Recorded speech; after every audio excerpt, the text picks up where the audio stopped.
अरावली सिर्फ पहाड़ नहीं, उत्तर भारत की ढाल अरावली पहाड़ों को हम अक्सर हल्के में ले लेते हैं। बहुत लोगों के लिए यह बस एक पुरानी पहाड़ी श्रृंखला है जिस पर अब शहर बस चुके हैं। लेकिन सच्चाई यह है कि अरावली उत्तर भारत के लिए एक नेचुरल सुरक्षा कवच की तरह है। यह राजस्थान की रेगिस्तानी हवा को आगे बढ़ने से रोकती है, बारिश के पानी को जमीन में उतारती है और दिल्ली एनसीआर के मौसम को संतुलित रखने में बड़ी भूमिका निभाती है।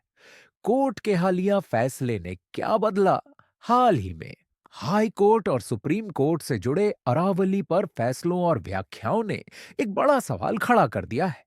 इन फैसलों में यह साफ हुआ कि अरावली इलाके की हर जमीन को फॉरेस्ट नहीं माना जाएगा।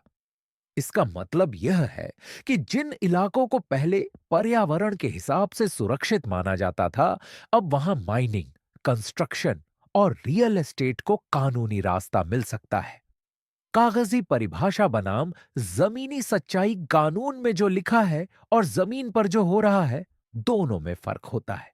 कागजों में भले ही कोई इलाका जंगल न माना जाए, लेकिन अगर वह इलाका पानी रोकता है, हवा साफ करता है और तापमान कंट्रोल करता है, तो उसका पर्यावरणीय महत्व खत्म नहीं हो जाता। यही सबसे बड़ी दिक्कत है।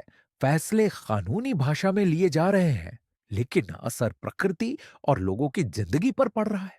पानी पर पड़ने वाला सबसे पहला असर, अरावली का सबसे बड़ा काम है ग्राउंड वाटर को रिचार्ज करना।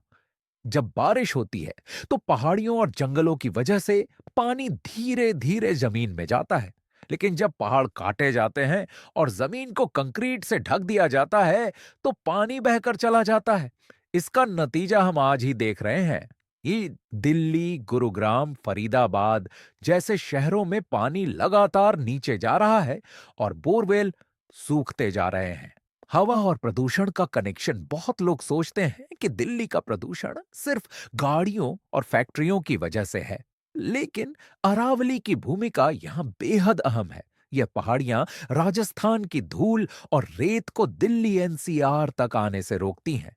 अगर यह प्राकृतिक दीवार कमजोर होती है, तो आने वाले समय में धूल भरी आंधियां, स्मॉग और सांस की बीमारियां और ज्यादा बढ़ेंगी। यह प्रदूषण ऐसा होगा जिसे सिर्फ ऑड इवन या डब्ल्यूएफएच से नहीं रोका जा सकता। गर्मी और हीट वेव का खतरा अरावली के जंगल और हरियाली इलाके को ठंडा रखने में मदद करते हैं। जब इन्हें काटा जाता है, तो वहां खुली जमीन और कंक्रीट रह जाती है, जो गर्मी को और बढ़ा देती है। इसका सीधा असर यह होता है कि हीट वेव ज्यादा तेज और ज्यादा खतरनाक हो जाती है। इसका सबसे ज्यादा असर गरीब लोगों, बुजुर्गों और बच्चों पर पड़ता है, जिनके पास बचाव के साधन कम होते हैं। यह सिर्फ दिल्ली की समस्या नहीं है। अरावली का नुकसान सिर्फ एक शहर या एक राज्य तक सीमित नहीं रहेगा। ये पूरे उत्तर भारत के क्लाइमेट सिस्टम को प्रभावित करेगा। खेती पर असर पड़ेगा, बारिश का पैटर्न बदलेगा और पानी की लड़ाई और तेज होगी। यह एक ऐसी समस्या है जो धीरे धीरे बढ़ती है। इसीलिए जब तक लोग इसे समझते हैं, तब तक नुकसान काफी हो चुका होता है। कोर्ट के फैसले और जिम्मेदारी का सवाल, कोर्ट का काम कानून की व्याख्या करना है, इसमें कोई शक नहीं। लेकिन जब बात पर्यावरण की हो, तो सिर्फ कानूनी परिभाषा काफी नहीं होती। अरावली जैसे मामलों में अगर फैसले सिर्फ जमीन के कागज देखकर लिए जाएंगे और उसके नेचुरल रोल को नजरअंदाज किया जाएगा, तो इसका बोझ आम लोगों को उठाना पड़ेगा, न कि फाइलों को। यह मुद्दा सिर्फ सरकार या कोर्ट का नहीं।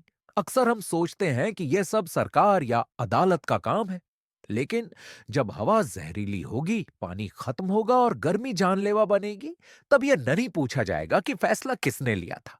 असर हर इंसान पर पड़ेगा, चाहे उसने इस मुद्दे पर कभी आवाज उठाई हो या नहीं।